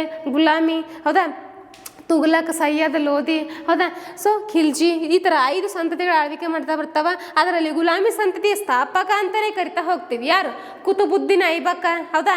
ಕುತುಬುದ್ದೀನ್ ಐಬಕ್ ಈ ಒಂದು ಕುತುಬ್ ಮಿನಾರನ್ನ ಕಟ್ತಾ ಹೋಗ್ತಾನೆ. ಹೌದಾ. ಕಟ್ಟಕ್ಕೆ ಸ್ಟಾರ್ಟ್ ಮಾಡ್ತಾನೆ. ಅದನ್ನು ಪೂರ್ಣ ಮಾಡಿದವನು ಯಾರು? ಇಲ್ತಮಷ್. ಕೇಳಿರ್ತೀರಿ ಹೆಸರು ಇಲ್ತಮಷ್. ಹೌದಾ. ಇಲ್ತಮಷ್ ಇದನ್ನು ಕಂಪ್ಲೀಟ್ ಮಾಡ್ತಾನೆ. ಹೌದಾ. ಈ ಒಂದು ಯಾರ್ದು ಕುತುಬುದ್ದೀನ್ ಗುಲಾಮ ಯಾರು? ಇಲ್ತಮಿಷ್. ಅವನು ಅದನ್ನು ಕಂಪ್ಲೀಟ್ ಮಾಡ್ತಾ ಬರ್ತಾನೆ. ಈಗ ಒಟ್ಟು ಗುಲಾಮಿ ಸಂತತಿ ಅಂದರೆ ಗುಲಾಮ್ರೇ ಬರ್ತಾ ಹೋಗ್ತಾರೆ. ಸೊ ಕುತುಬುದ್ದೀನ್ ಐಬಕ್ ಇದನ್ನು ಸ್ಟಾರ್ಟ್ ಮಾಡ್ದವನು, ಕಟ್ಟಾಕ ಇದನ್ನು ಕಂಪ್ಲೀಟ್ ಮಾಡ್ದವನು ಬಂದರೆ ಇಲ್ತಮಷ್ ಅಂತೇಳಿ ನಿಮಗೆ ತಿಳಿದಿರಬೇಕು. ಈ ಕುತುಬುದ್ದೀನ್ ಐಬಕ್ನಿಗೆ ಲಾಖ್ ಭಕ್ಷ ಅಂತೇಳಿ ಕರೀತಾರೆ. ಲಕ್ಷಗಳ ದಾನಿ ಅಂತಾನೆ ಬಿರುದಿರ್ತವನಿಗೆ. ಅದೇ ಬರೀ ದಾನ ಮಾಡ್ಕೊತ ಹೋಗ್ತಾನೆ ರೀ. ಯಾರು? ಕುತುಬುದ್ದೀನ್ ಐಬಕ್ ಲಕ್ಷಗಳ ದಾನಿ ಅಂತೇಳಿ ಕರೀತಾರೆ. ಹೌದಾ. ಈತನು ಪೋಲೋ ಆಟ ಆಡೋ ಟೈಮ್ ಒಳಗೆ ಕುದುರೆ ಮೇಲಿಂದ ಬಿದ್ದು ತನ್ನ ಪ್ರಾಣವನ್ನು ಆಪ್ತಾ ಹೋಗ್ತಾನೆ, ಅಂದರೆ ಮರಣವನ್ನು ಹೊಂತಾ ಹೋಗ್ತಾನೆ. ಯಾರು? ಕುತುಬುದ್ದೀನ್ ಐಬಕ್. ಕೇಳಿದಾನ್ರಿ. ಪೋಲೋ ಆಟ ಆಡೋ ಸಂದರ್ಭದೊಳಗೆ ಮರಣವನ್ನು ಹೊಂತಾನೆ. ಇದೊಂದು ಗೋಪುರ. ಹೌದಾ. ಬೃಹತ್ ಗೋಪುರ. ಇಲ್ಲಿ ಕಾಣ್ತಿದೆ ನೋಡ್ರಿ. ಕುತುಬ್ ಮಿನಾರ್ ವೆರಿ ಇಂಪಾರ್ಟೆಂಟ್ ರೀ. ಎಕ್ಸಾಮ್ ಕೇಳ್ತಾನೆ ರೀ ನಿಮಗೆ ಇತಿಹಾಸ ಒಳಗೆ. Art lecture. ಹೌದಾ. ಕಲೆ ಮತ್ತು ವಾಸ್ತುಶಿಲ್ಪ ಒಳಗೆ ದೆಹಲಿ ಸುಲ್ತಾನರದ್ದು. ಬರ್ರಿ. ಸೊ 5 ಅಂತಸ್ತು 1 2 3 4 5. ಹೌದಾ. 5 ಅಂತಸ್ತಿನಿಂದ ಕೂಡಿರುವಂಥ ಒಂದು ಗೋಪುರ ಈ ಒಂದು ಗೋಪುರ. ಹೌದಾ. ಈ ಒಂದು ಗೋಪುರ ಕೆಲವೊಂದು ಟೈಮ್ ಒಳಗೆ ಬೀಳ್ತಾ ಹೋಗುತ್ತೆ. ಅದನ್ನು ಕಟ್ಸೋರು ಅದನ್ನು ಇತಿಹಾಸ ಒಳಗೆ ನೋಡ್ತಾ ಬರ್ತೀರಿ. ಹೌದಾ. ಅಂದರೆ ಮೊದಲ ಒಂದು ಮಾಳಿಗೆ 2ನೇ ಮಾಳಿಗೆ ಬಿದ್ದು ಬೀಳ್ತಾವ್ರಿ. ಅದನ್ನು ಕಟ್ಸೋರು ಯಾರ್ಯಾರು ಅಂತೇಳಿ ಇತಿಹಾಸ ಒಳಗೆ ನೋಡ್ಕೊರಿ. ಹೌದಾ. ಸೊ ಈ ಒಂದು ಮಿನಾರನ್ನು 1993ರಲ್ಲಿ ವಿಶ್ವ ಪಾರಂಪರಿಕ ಪಟ್ಟಿಗೆ ಸೇರಿಸ್ತಾ ಹೋಗ್ತಾರೆ. ಇದು 238 ಅಡಿ ಎತ್ತರನ ಒಳಗೊಂಡೈತಿ. 47 ಅಡಿ ತಳಹದಿಯನ್ನು ಹೊಂದಿರ್ತದೆ. ಹೌದಾ. ಸೊ ಕುತುಬ್ ಮಿನಾರ್ ದೆಹಲಿ ಒಳಗೆ ಕಂಡು ಬರ್ತೈತಿ. ದೆಹಲಿ ಕಡೆ ಹೋದ್ರೆ ನೋಡ್ಬರ್ರಿ. ಹೌದಾ. ಕುತುಬ್ ಮಿನಾರ್. ಹೌದಾ. ಇದನ್ನು ಕಟ್ಸೋನು ಕುತುಬುದ್ದೀನ್ ಐಬಕ್. ಅವನು ಇನ್ನೂ 2 ಮಸೀದಿಗಳನ್ನು ಕಟ್ಟಿಸ್ತಾ ಬರ್ತಾನೆ. ಅದರಲ್ಲಿ ದಾಯ್ದಿನ್ ಕಾ ಜೋನ್ಪುರ್ ಅಂತೇಳಿ ನೋಡ್ತೀವಿ, ಅಜ್ಮೀರ್ ಒಳಗೆ ಕಂಡು ಬರ್ತಾ ಹೋಗುತ್ತೆ. ಹೌದಾ. ಸೊ ಬಹಳಷ್ಟು ಮಸೀದಿಗಳನ್ನು ಕಟ್ತಾ ಹೋಗ್ತಾನೆ. ಇರಲಿ. ಸೊ ಎಷ್ಟು ತಿಳಿದಿರ್ಬೇಕು. ನೆಕ್ಸ್ಟ್ ಮಹಾಬೋಧಿ ದೇವಾಲಯ. ಇದನ್ನು 2002ರಲ್ಲಿ ಯುನೆಸ್ಕೋ ವಿಶ್ವ ಪಾರಂಪರಿಕ ಪಟ್ಟಿಗೆ ಸೇರಿಸ್ತಾ ಹೋಗ್ತಾರೆ. ಇದು ಕಂಡು ಬರೋದು ಬಿಹಾರ ರಾಜ್ಯ ಒಳಗೆ ಕಂಡು ಬರುತ್ತೆ. ಹೌದಾ. ಬಿಹಾರ ರಾಜ್ಯದೊಳಗೆ ಈ ಒಂದು ಮಹಾಬೋಧಿ ದೇವಾಲಯಗಳನ್ನು ನಾವು ಕಾಣ್ತಾ ಬರ್ಬೋದು. ಹೌದಾ. ನೆಕ್ಸ್ಟು ಇಲ್ಲಿ ಕಾಣ್ತಿದೆ ನೋಡ್ರಿ ಮಹಾಬೋಧಿ ದೇವಾಲಯ. ಇದೇ ಮಹಾಬೋಧಿ ದೇವಾಲಯ ಬಿಹಾರ ರಾಜ್ಯ ಒಳಗೆ ಕಂಡು ಬರುತ್ತೆ. ನೆಕ್ಸ್ಟ್ ಮ್ಯಾಚ್ ದಿ ಫಾಲೋವಿಂಗ್ ಅಂತೇಳಿ ಕೊಟ್ಟು ಕೇಳ್ಬೋದು ನಿಮಗೆ. ಈ ಕಡೆ ತಾಣಗಳು ಯಾವ ರಾಜ್ಯ ಕೇಳ್ಬೋದು, ಯಾವ ವರ್ಷ ಅಂತಲೇ ಕೇಳ್ಬೋದು. ಹೌದಾ. ಬನ್ನಿ. ಸೊ ಭಾರತದ ಪರ್ವತ ರೈಲ್ವೆಗಳು. ಸೊ 3 ಭಾರತದ ಪರ್ವತ ರೈಲ್ವೆಗಳಿಗೆ ಯುನೆಸ್ಕೋ ಪಾರಂಪರಿಕ ಪಟ್ಟಿಯಡಿ ಅಥವಾ ತಾಣವನ್ನಾಗಿ ಸೇರಿಸ್ತಾ ಹೋಗ್ತಾರೆ. ಅದರಲ್ಲಿ ಮೊಟ್ಟ ಮೊದಲವಾಗಿ ಬಂದರೆ ಡಾರ್ಜಿಲಿಂಗ್ ಹಿಮಾಲಯನ್ ರೈಲ್ವೆ 1999 ತುಂಬ ಇಂಪಾರ್ಟೆಂಟ್. ಹೌದಾ. ಯಾವುದಲ್ಲ ಭಾರತದ ಪರ್ವತ ಯುನೆಸ್ಕೋ ವಿಶ್ವ ಪಾರಂಪರಿಕ ಪಟ್ಟಿಗೆ ಸೇರಿದ ಭಾರತದ ಪರ್ವತ ರೈಲ್ವೆಗಳಲ್ಲಿ ಯಾವುದಲ್ಲ ಅಂತ ಹೇಳಿ ಕೊಡ್ಬೋದು ನಿಮಗೆ. 3 ಕೊಟ್ಟು ಬೇರೆದನ್ನು ಸೇರಿಸ್ಬೋದು ಅದಕ್ಕಾಗಿ. ಹೌದಾ. ಸೊ ಫಸ್ಟ್ ಒಂದು ಡಾರ್ಜಿಲಿಂಗ್ ಹಿಮಾಲಯನ್ ರೈಲ್ವೆ 1999. ನೆಕ್ಸ್ಟು ನೀಲಗಿರಿ ಮೌಂಟನ್ ರೈಲ್ವೆ 2005. ಹೌದಾ. ಈ ಒಂದು ತಮಿಳುನಾಡಿನಲ್ಲಿ ಇದನ್ನು ನೋಡ್ತಾ ಬರ್ಬೋದು. ಡಾರ್ಜಿಲಿಂಗ್ ಹಿಮಾಲಯನ್ ರೈಲ್ವೆ ಬಂದರೆ ಪಶ್ಚಿಮ ಬಂಗಾಳ. ನೆಕ್ಸ್ಟು ಕಾಲ್ಕಾ ಶಿಮ್ಲಾ ಮೌಂಟೇನ್ ರೈಲ್ವೆ 2008ರಲ್ಲಿ ಇದನ್ನು ಯುನೆಸ್ಕೋ ವಿಶ್ವ ಪಾರಂಪರಿಕ ಪಟ್ಟಿಗೆ ಸೇರಿಸ್ತಾ ಹೋಗ್ತಾರೆ. ಕ್ಲಿಯರ್ ಅಲ್ಲಾಗತ್ತದ. ಎಸ್. ಇಲ್ಲಿ ಕಾಣ್ತಿದೆ ನೋಡ್ರಿ. ಇಲ್ಲಿ ಒಂದು ಆಗಿದ್ದಾನೆ ಅಷ್ಟೇ. ಈ ಥರ ಇರ್ತಾವೆ ನೋಡ್ರಿ ಹಿಮಾಲಯನ್ ರೈಲ್ವೇಸ್. ಹೌದಾ. ಬೆಟ್ಟಗಳ ಮೇಲೆ ಹೋಗ್ತಿರ್ತಾವೆಲ್ಲ. ಇರಲಿ. ಸೊ ಅದನ್ನು ನೋಡೋಕೆ ಒಂದು ಅದ್ಭುತ ರೀ. ಹೌದಾ. ಇರಲಿ. ನೆಕ್ಸ್ಟು ಬಿಂಬಿಟ್ಕ ಶಿಲಾಶ್ರಯಗಳು. ಈ ಬಿಂಬಿಟ್ಕ ಶಿಲಾಶ್ರಯಗಳನ್ನು 2003ರಲ್ಲಿ ಯುನೆಸ್ಕೋ ವಿಶ್ವ ಪಾರಂಪರಿಕ ಪಟ್ಟಿಗೆ ಸೇರಿಸ್ತಾ ಹೋಗ್ತಾರೆ. ಈ ಒಂದು ಬಿಂಬಿಟ್ಕ ಶಿಲಾಶ್ರಯಗಳು ಕಂಡು ಬರೋದು ಮಧ್ಯಪ್ರದೇಶ ರಾಜ್ಯದೊಳಗೆ ಕಂಡು ಬರ್ತಾ ಹೋಗ್ತವೆ. ಹೌದಾ, ಇತಿಹಾಸದ ಈ ಮಧ್ಯಪ್ರದೇಶ ಅತಿ ಪ್ರಾಚೀನ ಕಾಲದ ಜನಜೀವನದ ಕುರುಹುಗಳನ್ನು ಇದು ಒಳಗೊಂಡೈತಿ. ಯಾವುದು ಬಿಂಬಿಟ್ಕ ಶಿಲಾಶ್ರಯ ಕೇಳಿದನ್ರಿ, FDA ಕ್ವಶನ್ ಆಗಿದೆ ಇದು. ಹೌದಾ, ಸೊ ತಿಳಿದಿರಲಿ ನಿಮಗೆ. ಹೌದಾ, ಕೇಳಿದಾನೆ ಬಿಂಬಿಟ್ಕ ಶಿಲಾಶ್ರಯಗಳು. ಹೌದಾ, ಈ ಒಂದು ಬಿಂಬಿಟ್ಕ ಶಿಲಾಶ್ರಯಗಳಂತ ಬಂದರೆ ಪ್ರಾಚೀನ ಕಾಲ. ಹೌದಾ, ನಾವು ಇತಿಹಾಸ ಓದೋ ಟೈಮ್ ಒಳಗೆ ನವಶಿಲಾಯುಗ, ಹಳೆ ಶಿಲಾಯುಗ, ಮಧ್ಯಶಿಲಾಯುಗ, ನವಶಿಲಾಯುಗ ಅಂತ ಡಿವೈಡ್ ಮಾಡ್ಕೊತೀವಿ. ಹಳೆ ಶಿಲಾಯುಗದ ಒಂದು ಪ್ರಮುಖವಾದ ಕುರುಹು ಅಂದಾಗ ಬಿಂಬಿಟ್ಕ ಶಿಲಾಶ್ರಯ ಗೊತ್ತಿರಬೇಕು. ಹಳೆ ಶಿಲಾಯುಗ, ಪ್ಯಾಲಿಯೋಲಿಥಿಕ್ ಏಜ್, ಹೌದಾ, ಮೆಸೊಲಿಥಿಕ್ ಏಜ್, ನಿಯೋಲಿಥಿಕ್ ಏಜ್ ತುಂಬಾ ಇಂಪಾರ್ಟೆಂಟ್ ಏಜ್ಗಳು. ಹೌದಾ, ಅದರಲ್ಲಿ ಈ ಅತಿ ಪ್ರಾಚೀನವಾದ ಹಳೆ ಶಿಲಾಯುಗ ಕಾಲದ ಪ್ರಮುಖ ಜನಜೀವನದ ಕುರುಹುಗಳಾಗಿ ಈ ಒಂದು ಬಿಂಬಿಟ್ಕ ಶಿಲಾಶ್ರಯಗಳನ್ನು ನಾವು ಗುರುತಿಸ್ತಾ ಹೋಗ್ತೀವಿ. ಇದು ಕಂಡು ಬರೋದು ಮಧ್ಯಪ್ರದೇಶ ರಾಜ್ಯದೊಳಗೆ 2003ರಲ್ಲಿ ಯುನೆಸ್ಕೋ ವಿಶ್ವ ಪಾರಂಪರಿಕ ಪಟ್ಟಿಗೆ ಸೇರಿಸ್ತಾ ಬರ್ತಾರೆ. ಹೌದಾ, ಬಿಂಬಿಟ್ಕ ಶಿಲಾಶ್ರಯಗಳು ತಿಳಾಗತ್ತದ. ಎಸ್, ಸೊ ಈ ಬಿಂಬಿಟ್ಕ ಶಿಲಾಶ್ರಯಗಳ ಜೊತೆಗೆ ಮಧ್ಯಪ್ರದೇಶದ್ದು ಭೂಪಾಲ್ ಆಗಿರ್ಬೋದು. ಹೌದಾ, ಸೊ ಬಿಂಬಿಟ್ಕ ಶಿಲಾಶ್ರಯಗಳಾಗಿರ್ಬೋದು, ಇವುಗಳೆಲ್ಲವೂ ಸಹಿತ ಅತಿ ಅಂದರೆ ನವಶಿಲಾಯುಗ, ಹಳೆ ಶಿಲಾಯುಗ ಅಂತೇಳಿ ಕರಿತೀವಲ್ಲ, ಸೊ ಹಳೆ ಶಿಲಾಯುಗದ ಪ್ರಮುಖ ಕುರು ಆಗಿರ್ತೈತಿ. ಎಸ್, ಛತ್ರಪತಿ ಶಿವಾಜಿ ಟರ್ಮಿನಲ್ ಅಂತ ಹೇಳಿ ನೋಡ್ತೀವಿ. ಹೌದಾ, ಟರ್ಮಿನಸ್ಸು. ಈ ಒಂದು ಟರ್ಮಿನಲ್ ಅಂತ ಹೇಳಿ ನೋಡಿದಾಗ ಮಹಾರಾಷ್ಟ್ರ ರಾಜ್ಯದೊಳಗೆ ಕಂಡು ಬರ್ತಾ ಹೋಗುತ್ತೆ. ಮಹಾರಾಷ್ಟ್ರದ ಮುಂಬೈ ಒಳಗೆ ಕಂಡು ಬರುತ್ತೆ. 2004ರಲ್ಲಿ ಅದನ್ನು ಯುನೆಸ್ಕೋ ವಿಶ್ವ ಪಾರಂಪರಿಕ ಪಟ್ಟಿಗೆ ಸೇರಿಸ್ತಾ ಹೋಗ್ತಾರೆ. ಹೌದಾ, ಸೊ ಛತ್ರಪತಿ ಶಿವಾಜಿ ಟರ್ಮಿನಲ್ ಆಗಿರೋದ್ರಿಂದನೇ ಅಲ್ಲಿರುವಂಥ ಈಗ ಅಲ್ಲಿ ಒಂದು ಸ್ಟೇಷನ್ ಇದೆ. ಹೌದಾ, ಸೊ ಅದು ಆ ಒಂದು ಸ್ಟೇಷನನ್ನು ಇದೇ ಹೆಸರಿನಿಂದ ಕರೀತಾರೆ, ಛತ್ರಪತಿ ಶಿವಾಜಿ ಟರ್ಮಿನಸ್ ಅಂತೇಳಿ. ಹೌದಾ, ಇರಲಿ. ಸೊ ಮಹಾರಾಷ್ಟ್ರ ರಾಜ್ಯ ಮುಂಬೈ ಒಳಗೆ ಕಂಡು ಬರುತ್ತೆ. ನೆಕ್ಸ್ಟ್ ಚಂಪಾನೇರ್ ಪಾವಗಡ್ ಯಾವುದು ಚಂಪಾನೇರ್ ಪಾವಗಡ್ ಆರ್ಕಿಯಾಲಜಿಕಲ್ ಪಾರ್ಕ್ ಅಂತ ಹೇಳಿ ಬರ್ತಾ ಹೋಗುತ್ತೆ. ಇದನ್ನು 2004ರಲ್ಲಿ ಯುನೆಸ್ಕೋ ಪಟ್ಟಿಗೆ ಸೇರಿಸ್ತಾ ಹೋಗ್ತಾರೆ. ಇದು ಗುಜರಾತ್ ರಾಜ್ಯದಲ್ಲಿ ಕಂಡು ಬರುತ್ತೆ.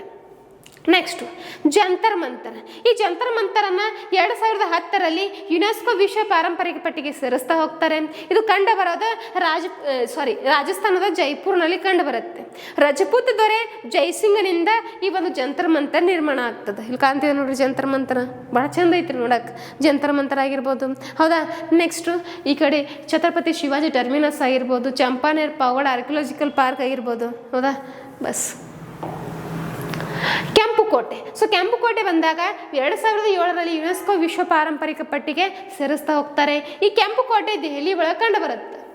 ಸೊ ಮೊಘಲರ ದೊರೆ ಶಹಜಾನ್ನಿಂದ ಈ ಒಂದು ಕೆಂಪುಕೋಟೆ ನಿರ್ಮಾಣ ಆಗ್ತದೆ 1638ರಿಂದ 1648ರ ಅವಧಿ ಒಳಗೆ. ಇದು ಯಮುನಾ ನದಿಯ ದಂಡೆ ಮೇಲೆ ಕಂಡು ಬರುತ್ತೆ.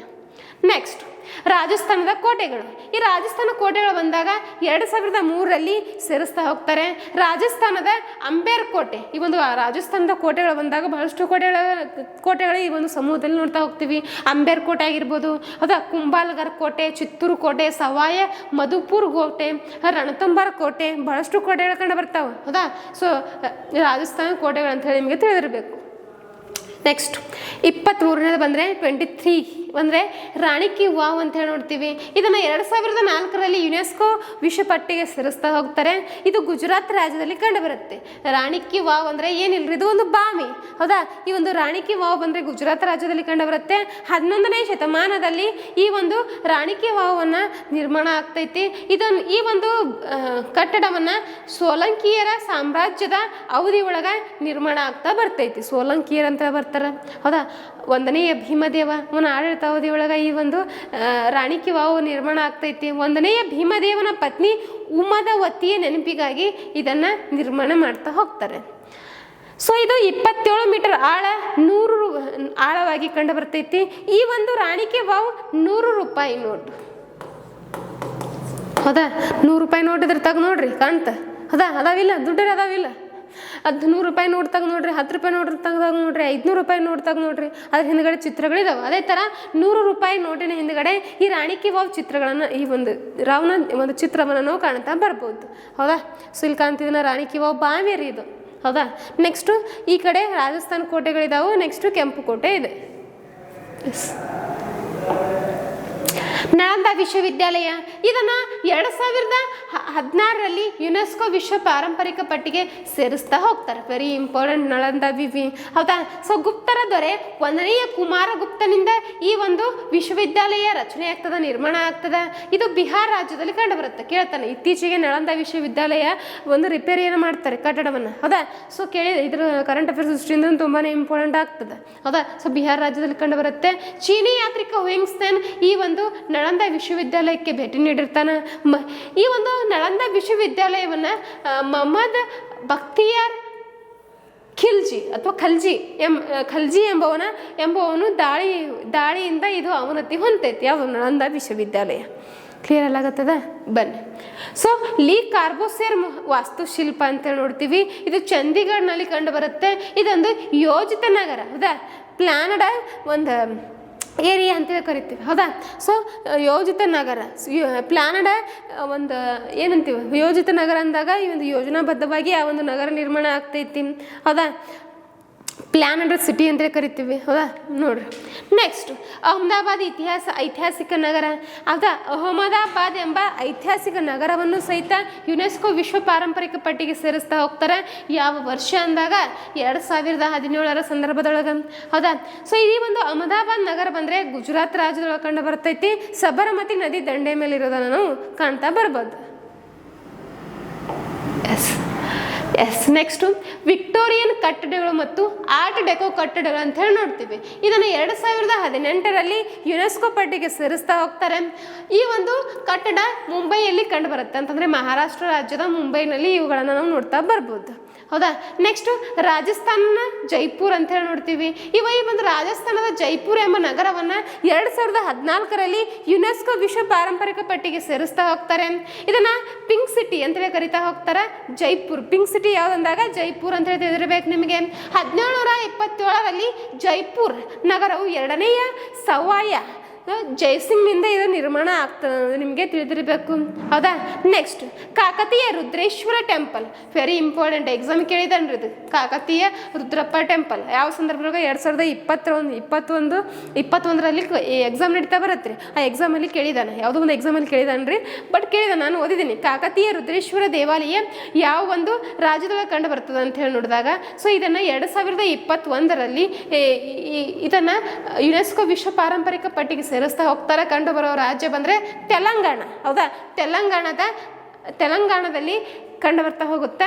1213ರಲ್ಲಿ ಕಾಕತೀಯ ಅರಸ ಗಣಪತಿ ದೇವ ಇದನ್ನು ನಿರ್ಮಿಸ್ತಾ ಬರ್ತಾನೆ, ಹೌದಾ.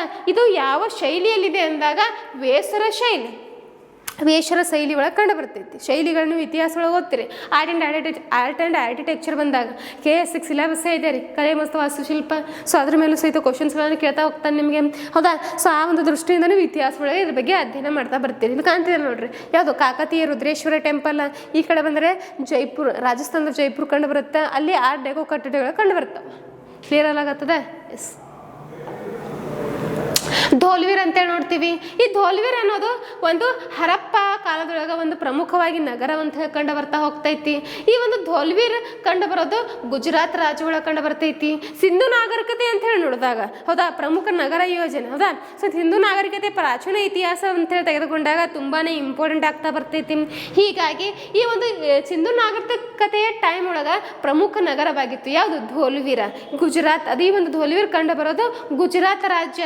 ಇದನ್ನು 2021ರಲ್ಲಿ ಯುನೆಸ್ಕೋ ವಿಶ್ವ ಪಾರಂಪರಿಕ ಪಟ್ಟಿಗೆ ಸೇರಿಸ್ತಾ ಹೋಗ್ತಾರೆ. ಈ ಒಂದು ಧೋಲ್ವೀರ್ ನಗರ ಹರಪ್ಪ ನಾಗರಿಕತೆಯ ಆಕರ್ಷಕ ನಗರ, ಹೌದಾ. ಆಕರ್ಷಕ ನಗರ, ಹರಪ್ಪ ನಾಗರಿಕತೆಯ ಕಾಲದ ಆಧುನಿಕ ನಗರವೂ ಕೂಡ ಹೌದು, ಹೌದಾ. ಆಧುನಿಕ ನಗರವೂ ಕೂಡ ಹೌದು. ನೆಕ್ಸ್ಟು 31ನೇ ಬಂದರೆ ಹಂಪಿ ಅಂತೇಳಿ ನೋಡ್ತೀವಿ. ಈ ಹಂಪಿಯನ್ನು 1986 ಯುನೆಸ್ಕೋ ವಿಶ್ವ ಪಾರಂಪರಿಕ ಪಟ್ಟಿಗೆ ಸೇರಿಸ್ತಾ ಹೋಗ್ತಾರೆ, ಹೌದಾ. ಸೊ ಅದು ನಮ್ಮ ಕರ್ನಾಟಕದಲ್ಲಿ ಕಂಡು ಬರುತ್ತೆ, ಹೌದಾ. ಕರ್ನಾಟಕದಲ್ಲಿ ಯುನೆಸ್ಕೋ ವಿಶ್ವ ಪಾರಂಪರಿಕ ಪಟ್ಟಿಗೆ ಸೇರಿದ ಮೊದಲ ತಾಣವನ್ನಾಗಿ ಈ ಹಂಪಿಯ ಸಮೂಹ ಸ್ಮಾರಕಗಳಿಗೆ ಸೇರಿಸ್ತಾ ಹೋಗ್ತಾರೆ. ಯಾವಾಗ ಅಂದಾಗ 1986, ನೆಕ್ಸ್ಟ್ ಪಟ್ಟದಕಲ್ಲು. ಸೊ ಪಟ್ಟದಕಲ್ಲು ಬಂದಾಗ 1987 ಟೈಮ್ ಒಳಗೆ ಇದನ್ನು ಯುನೆಸ್ಕೋ ವಿಶ್ವ ಪಾರಂಪರಿಕ ಪಟ್ಟಿಗೆ ಸೇರಿಸ್ತಾ ಹೋಗ್ತಾರೆ. ಹೌದಾ. ನೆಕ್ಸ್ಟು ಶಾಂತಿನಿಕೇತನ ಅಂತ ಹೇಳಿ ನೋಡ್ತೀವಿ. ಸೊ ಶಾಂತಿನಿಕೇತನ ಬಂದರೆ 2023 ಇದನ್ನು ಯುನೆಸ್ಕೋ ವಿಶ್ವ ಪಾರಂಪರಿಕ ಪಟ್ಟಿಗೆ ಸೇರಿಸ್ತಾ ಹೋಗ್ತಾರೆ. ಹೌದಾ. ಸೊ ಇವೆಲ್ಲವುಗಳ ಕುರಿತು ನಾವು ನೆಕ್ಸ್ಟ್ ಕ್ಲಾಸಲ್ಲಿ ಡಿಸ್ಕಷನ್ ಮಾಡೋಣ. ಹೌದಾ. ಸೊ ಕರ್ನಾಟಕ ಅಂತ ಬಂದಾಗ ಸೊ KPSC ಬರೆಯವರಿಗೆ ತುಂಬಾ ಇಂಪಾರ್ಟೆಂಟ್. ಹೌದಾ. ಹೀಗಾಗಿ ಕರ್ನಾಟಕ ಮೇಲೆ ನಮಗೆ ಕ್ವಶನ್ಸ್ಗಳನ್ನು ಕೇಳ್ತಾ ಹೋಗ್ತಾನೆ ಕರ್ನಾಟಕದ ತಾಣಗಳ ಬಗ್ಗೆ. ಸೊ ಆ ಕರ್ನಾಟಕ ತಾಣಗಳ ಕುರಿತಾಗಿ ಅದು ಸಪ್ರೇಟ್ ಕ್ಲಾಸ್ ಮಾಡ್ತೀನಿ, ಅದರಲ್ಲಿ ಡಿಸ್ಕಷನ್ ಮಾಡ್ತೀನಿ ನಿಮಗೆ. ಹೌದಾ. ಸೊ ನೆಕ್ಸ್ಟು ಶಾಂತಿನಿಕೇತನ ಬಂದರೆ 2023 ಸೇರಿಸ್ತಾ ಹೋಗ್ತಾರೆ. ಹೌದಾ. ಸೊ ಪಶ್ಚಿಮ ಬಂಗಾಳ ರಾಜ್ಯದಲ್ಲಿ ಕಂಡು ಬರುತ್ತೆ ರವೀಂದ್ರನಾಥ್ ಟ್ಯಾಗೋರ್ ಅವ್ರದ್ದು ಶಾಂತಿನಿಕೇತನ. ನೆಕ್ಸ್ಟು 34th ಬಂದರೆ ಹೊಯ್ಸಳರ ದೇವಾಲಯಗಳು ಅಂತ ಕಂಡು ಬರ್ತೈತಿ. ಹೊಯ್ಸಳರ ದೇವಾಲಯಗಳ ಸಮೂಹಗಳು. ಹೌದಾ. ಸೊ ಆ ಸಮೂಹ ಒಳಗೆ ಬಹಳಷ್ಟು ದೇವಾಲಯಗಳು ಕಂಡು ಬರ್ತಾವೆ, ಯಾವ ಶೈಲಿ ಒಳಗದಾವ. ಹೌದಾ. ಸೊ ಅವುಗಳೆಲ್ಲವೂ ಸಹಿತ ನೆಕ್ಸ್ಟ್ ಕ್ಲಾಸಲ್ಲಿ ಡಿಸ್ಕಷನ್ ಮಾಡೋಣ. ಸೊ ಇದನ್ನು 2023 ಯುನೆಸ್ಕೋ ವಿಶ್ವ ಪಾರಂಪರಿಕ ಪಟ್ಟಿಗೆ ಸೇರಿಸ್ತಾ ಹೋಗ್ತಾರೆ. ಕ್ಲಿಯರ್ ಆಯಿತು. ಎಸ್, ಇವತ್ತಿನ ಇಷ್ಟು ಕ್ಲಾಸ್ ಆಗಿರುತ್ತೆ. ಸೊ ಸಾಂಸ್ಕೃತಿಕ ತಾಣಗಳ ಕುರಿತಾಗಿ ನಾವು ಚರ್ಚೆ ಮಾಡೀವಿ. ಸೊ ನೆಕ್ಸ್ಟ್ ಕ್ಲಾಸಲ್ಲಿ ಇನ್ನುಳಿದ ತಾಣಗಳ ಕುರಿತು ನಾವು ಚರ್ಚೆ ಮಾಡೋಣ. ಹೌದಾ. ಸೊ ಇಷ್ಟು ವಿಶ್ವ ಪಾರಂಪರಿಕ ತಾಣಗಳಾಗಿರ್ತದೆ. ಸೊ ಉಳಿದಿದ್ದನ್ನು ನಾವು ನೆಕ್ಸ್ಟ್ ಕ್ಲಾಸಲ್ಲಿ ಡಿಸ್ಕಷನ್ ಮಾಡೋಣ. Okay, thank you.